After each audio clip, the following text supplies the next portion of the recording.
psicoanalista y cada vez nos vamos ocupando como de distintos temas que tienen que ver con nuestro quehacer.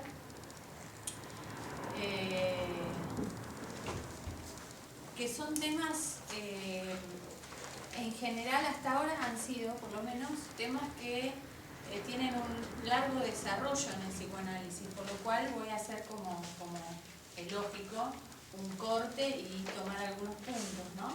Este año vamos a hablar del síntoma y hoy, que es la primera vez que nos encontramos en este ciclo, voy a hacer como una presentación del tema. Después, los siguientes encuentros, vamos a como ahondar un poco más. Bueno, la palabra síntoma es una palabra conocida por todos, ¿no? Digamos, no es lo que pasa con algunas otras palabras que tienen que ver con el psicoanálisis. Síntoma es una palabra que la utilizan muchas disciplinas y también dentro del saber popular del psicoanálisis o la psicología, digamos, diferentes cosas que en esta época son conocidas por todos, nos dediquemos a este asunto o no. Así que en realidad eso a veces es bueno y otras veces es un problema, que algo ya tenga como cierto significado, ¿no? Que porte una significación importante. Vieron que se habla de tal cosa, es síntoma de esto, es síntoma de lo otro, es como un discurso, bueno, y que a veces no nos detenemos mucho a ver qué quiere decir eso, qué queremos decir con estas cuestiones del síntoma. Particularmente pensaba empezar por un lugar clásico, por lo menos para las veces que yo he escuchado hablar de esto, que he leído cosas y yo misma he presentado cosas, es como un lugar obligado pasar por el punto de que el síntoma para el psicoanálisis no es lo mismo que el síntoma para la medicina. Esto que parece algo simple, la verdad es que no lo es. Es un asunto muy importante porque tiene que ver no con una diferencia teórica, no con una cuestión de concepto del síntoma, sino con una cuestión de posición. Esto marca una práctica completamente diferente en un caso que en otro y en otros también, ¿no? Es decir que algo es un síntoma social, por ejemplo, es algo muy diferente a pensar un síntoma en la medicina o a pensar un síntoma en psicoanálisis. Digo esos tres como podría decir otros, ¿no? Es decir, la palabra síntoma es utilizada por muchas miradas diferentes, pero de acuerdo a la posición que tomemos, esa palabra va a tener una incidencia diferente en la práctica que llevemos adelante. Entonces,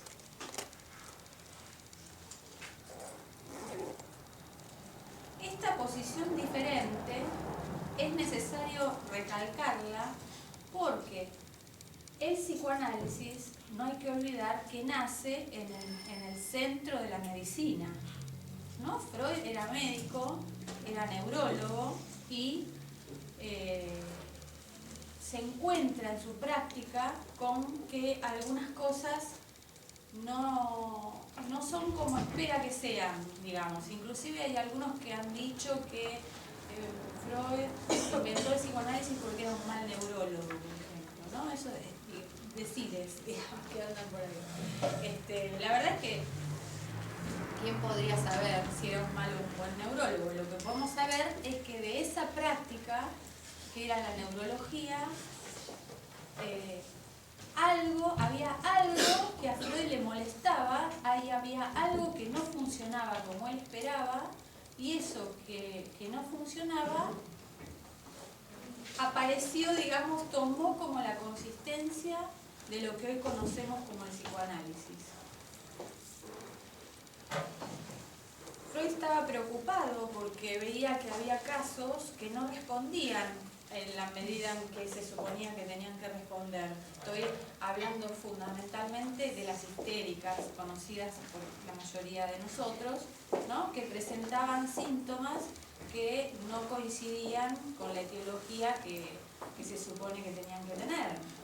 por ejemplo, parálisis motoras, cegueras histéricas, bueno, inclusive partos, embarazos, etcétera, que bueno, no tenían una apoyatura, digamos, anatómica, en el sentido de la anatomía para la medicina, ¿no? Esto es lo que pasa hoy también, digamos. No es tan común quizás ver casos como los que se veían en la época freudiana, en la época victoriana, qué sé yo, quizás no hay tantas parálisis histéricas, etcétera. Pero bueno, hay otros síntomas que también ocurren y que también de alguna forma complican al médico en este punto en donde no puede responder o la respuesta que da resulta insuficiente para la cura, ¿no?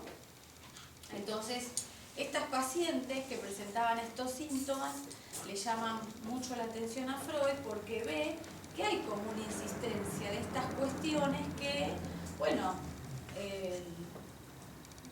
como se dice hoy en día, no cerraba, ¿no? Y eso que no cerraba, habría algo que de alguna manera el día de hoy todavía podemos seguir diciendo, es el punto de agujero del discurso médico o de cualquier discurso porque no solamente esto ocurre con la medicina, también ocurre con la educación, etc. Entonces, lo que tenemos que tener en cuenta es que el psicoanálisis nace en esta situación, digamos, nace como en ese punto de ruptura del discurso. Eso tiene mucho que ver con el síntoma, eso es lo que nos interesa justamente del asunto del síntoma. El síntoma para nosotros, los psicoanalistas, nos interesa porque es el punto entonces donde el discurso quiebra, es, digamos, el obstáculo, el palo en la rueda, el punto que no es fácil de dominar, digamos, yo diría, no se puede dominar.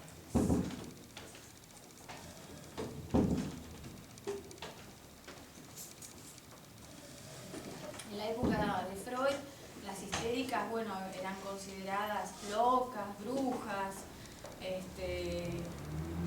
endemoniadas, ¿no? Bueno, hoy no se usa decir eso, pero es como, ¿no? Una cosa popular, decir, no, esa es una loca, ¿no? O en los hospitales que se escucha, ya hicimos de todo, pero sigue con él, ¿no? Digamos, hay una cosa que sigue insistiendo, que sigue apareciendo y que tiene este color, digamos, de es lo que viene a joder, para decirlo claramente, ¿no? Eso es lo que tiene que ver con el síntoma, lo que nos interesa a nosotros, ¿sí? Que no es lo que le interesa a todo el mundo. Esto hay que aclararlo, porque no todo el mundo tiene la obligación de que le interesen estas cosas, ¿no? A los psicoanalistas nos interesan estas cosas. Entonces, este punto de agujero, al que me refería cuando decía, es el punto donde el discurso hace su fractura, digamos, es un agujero en el saber. Ya vamos a profundizar un poco más de qué se trata esta cuestión del saber, ¿no? Pero tomémoslo, digamos, como lo que primero aparece, lo más superficial. Hay cuestiones que se saben y dentro de esas cosas que se saben hay algunas que emergen como no sabiendo de qué se tratan, aunque se supone que hay algún saber sobre eso. Pero ese saber es enigmático. No es lo mismo que, en este sentido también se diferencia de la medicina, en tanto uno puede decir, bueno, este síntoma corresponde a esta enfermedad. Eso es un saber, ¿no? Y eso puede ser acertado o equivocado, pero más que eso no puede ser. En el sentido en el que estamos hablando del síntoma, los psicoanalistas estamos diciendo que ese saber es un saber que tiene que ver con un enigma. Justamente, ese saber es el saber que se supone, que se le supone al síntoma y qué es lo que va a permitir el análisis. Más adelante vamos a ver, cuando hablemos de transferencia, vamos a ver que esa es la condición para el análisis, ¿no? Pero, como les decía, hoy quiero hacer la presentación de esto. Tomemos este punto. Hay un saber que se le supone, y para decirlo en términos freudianos, hay un significado que se le supone al síntoma. Hay un texto muy interesante de Freud que se llama El sentido de los síntomas, y ahí, ¿no?, Freud explica claramente que los síntomas tienen un sentido. Pero cuando dice eso, no está hablando en el sentido de la medicina. Es decir, bueno, si yo digo, me duele la garganta, tengo fiebre, eso, digamos, quiere decir anginas. Tiene el sentido, se dirige hacia la angina, en el sentido de la dirección, ¿no? Sino que está diciendo, bueno, tienen un sentido, aunque no sepamos cuál es.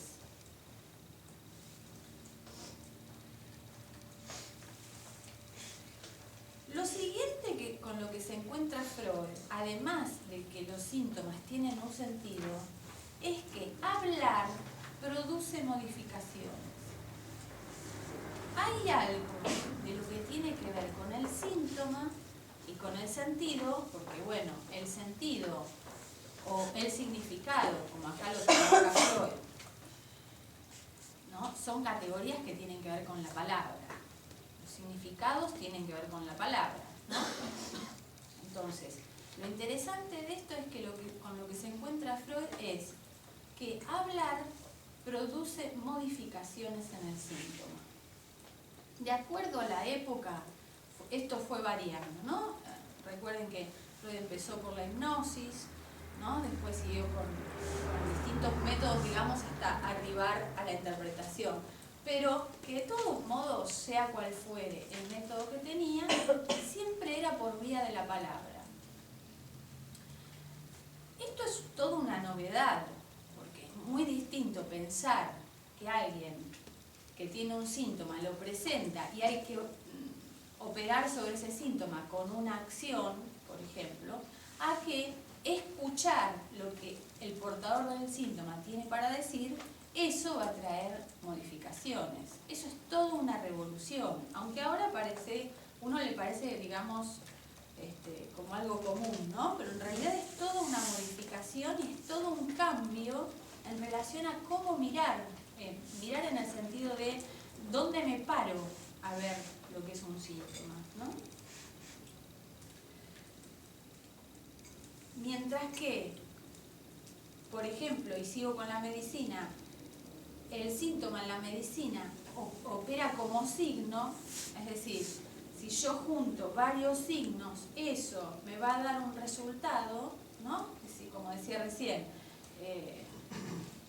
fiebre, dolor de garganta, placa, qué sé yo, angina, por ejemplo. Y eso es así independientemente de quién lo padezca, independientemente de que el que lo padece diga algo o no diga algo de esto, salvo que tiene que decir que quiere consultar, nada más.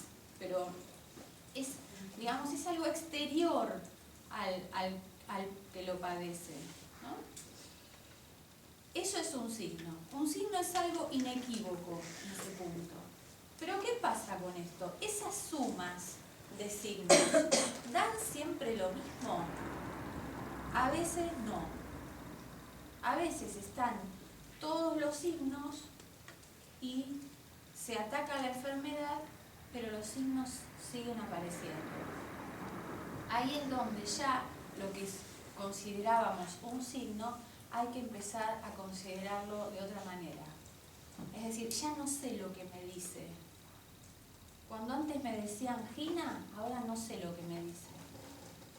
Por eso, por ejemplo, para el analista no es lo mismo decir tortícolis que tengo el cuello doblado. Porque lo que diga el que lo padece hace diferencia con lo que le ocurre, ¿no? En relación a lo que le ocurre.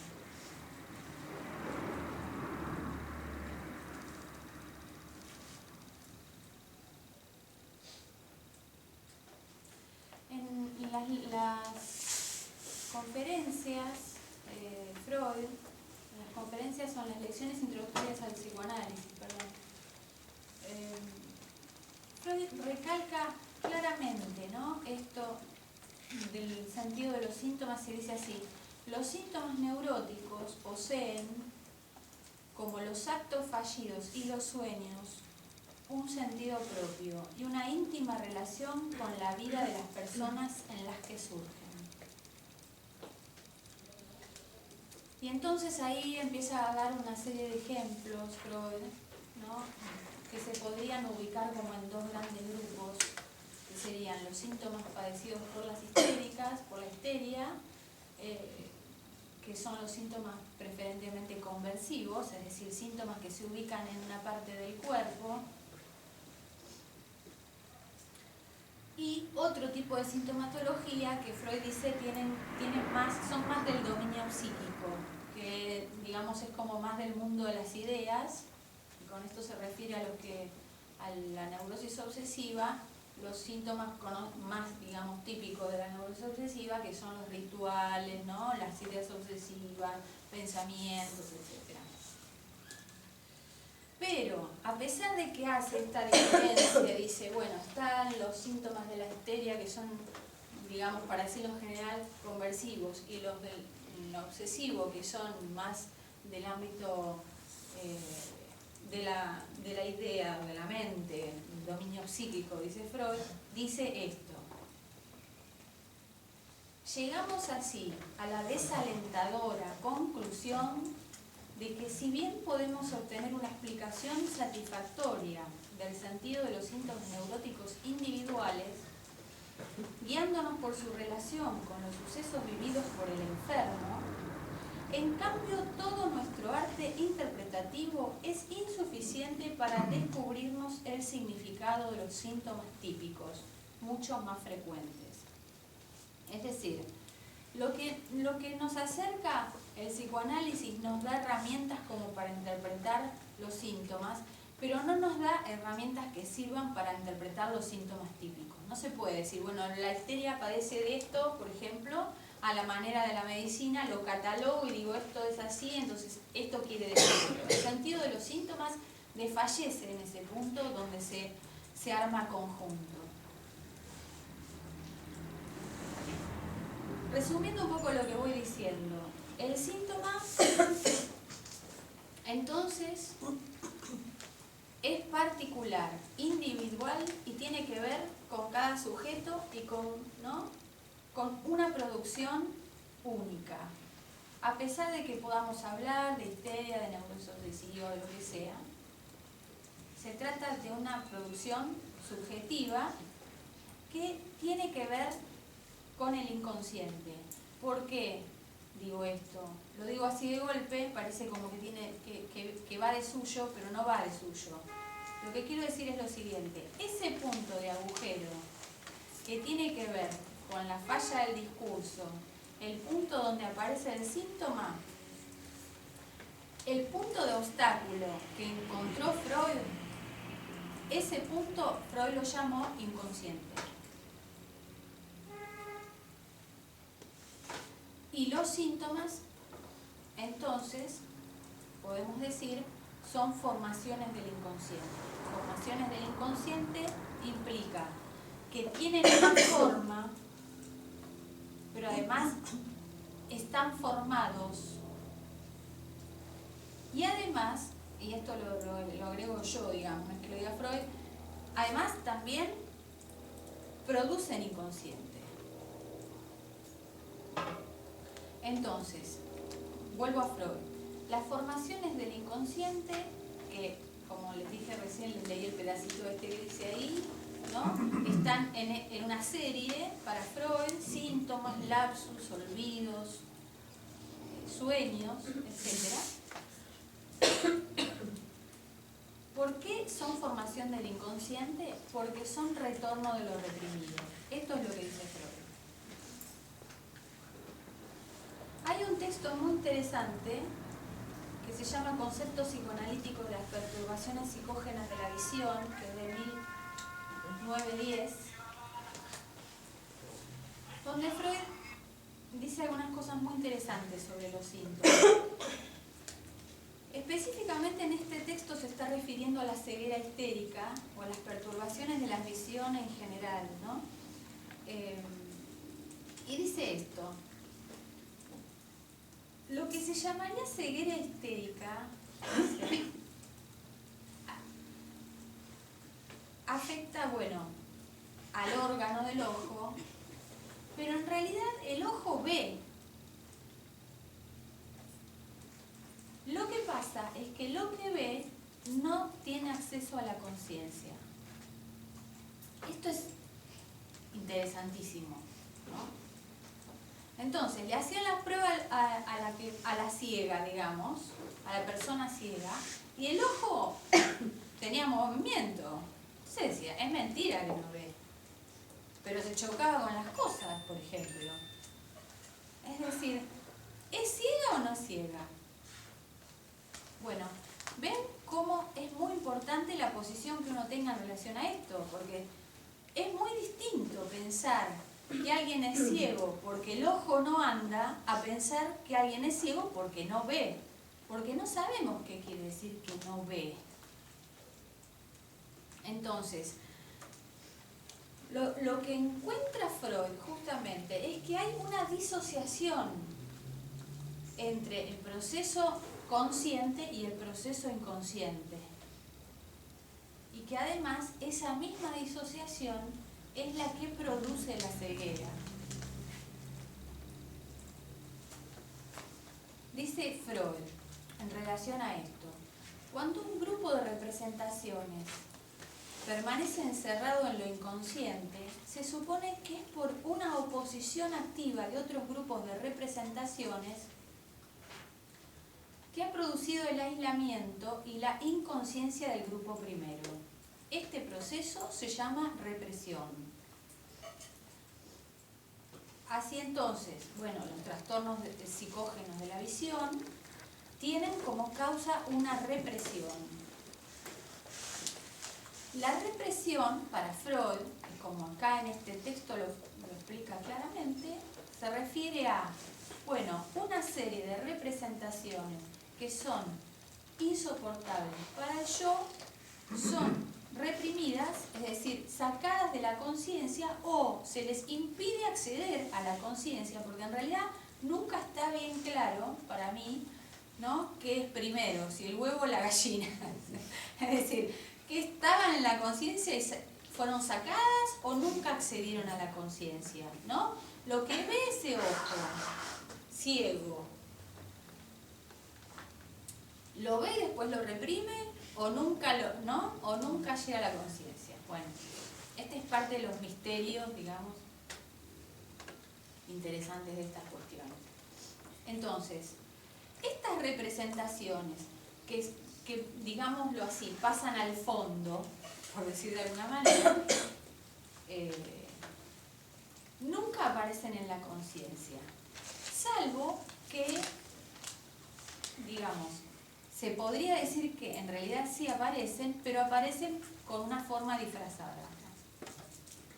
Entonces, tomando otras representaciones, a condición, digamos, de aparecer modificadas, hay 2 o 3 explicaciones de Freud muy interesantes en relación a cómo se producen estas modificaciones, que no las voy a tomar, ¿no? Aparecen de otra manera, por ejemplo, con un síntoma, es decir, que son irreconocibles. ¿Qué quiero decir con esto? Que reprimir una representación nunca, en ningún caso, quiere decir que sea totalmente exitoso, porque no es posible hacerlo desaparecer. Lo que se puede hacer es que no lleguen a la conciencia o bien que no queden en la conciencia. Pero, como consecuencia de esto, retornan con otro modo. Por ejemplo, un síntoma. También puede ser un lapsus, un sueño, un chiste, un equívoco. Pero ¿y por qué esto afecta al cuerpo?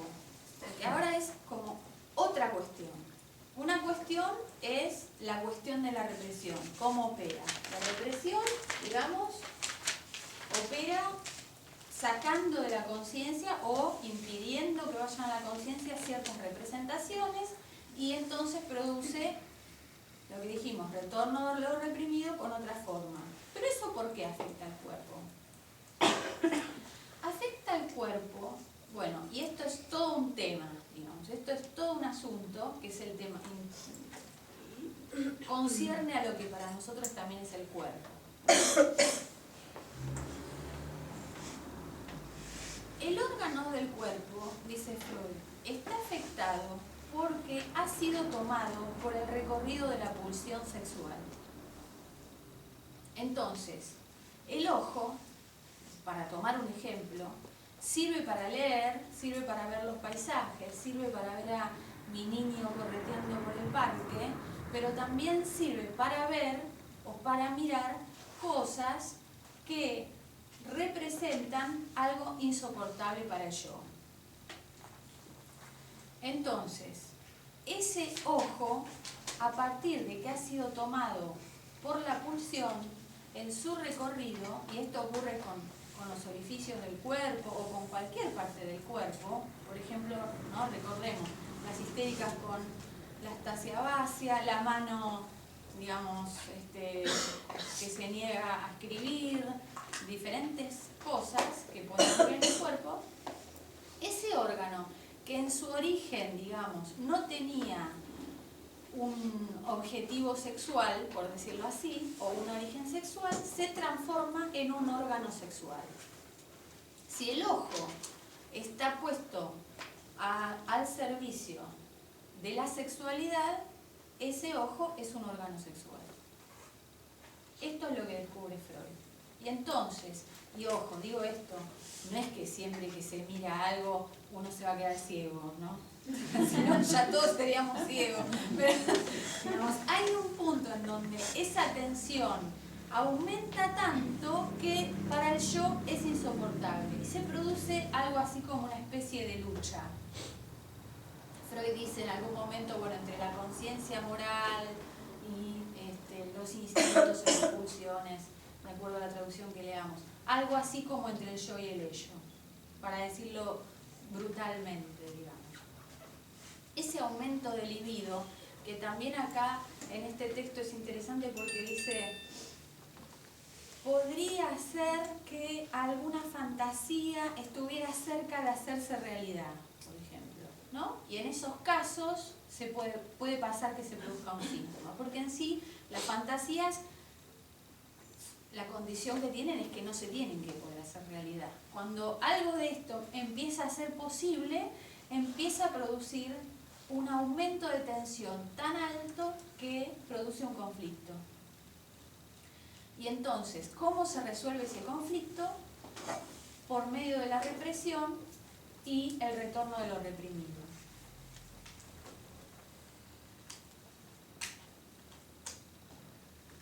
Fíjense que acá estamos abriendo ya otros asuntos, ¿no? Primero,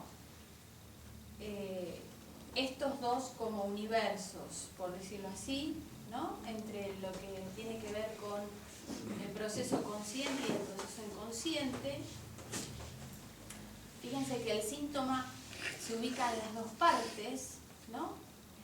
Estamos hablando de sexualidad y de lo que iría en contra de la sexualidad, pero además estamos planteando una idea completamente diferente de lo que es el cuerpo. Esto ya está diferenciado completamente de lo que pensamos como cuerpo anatómico.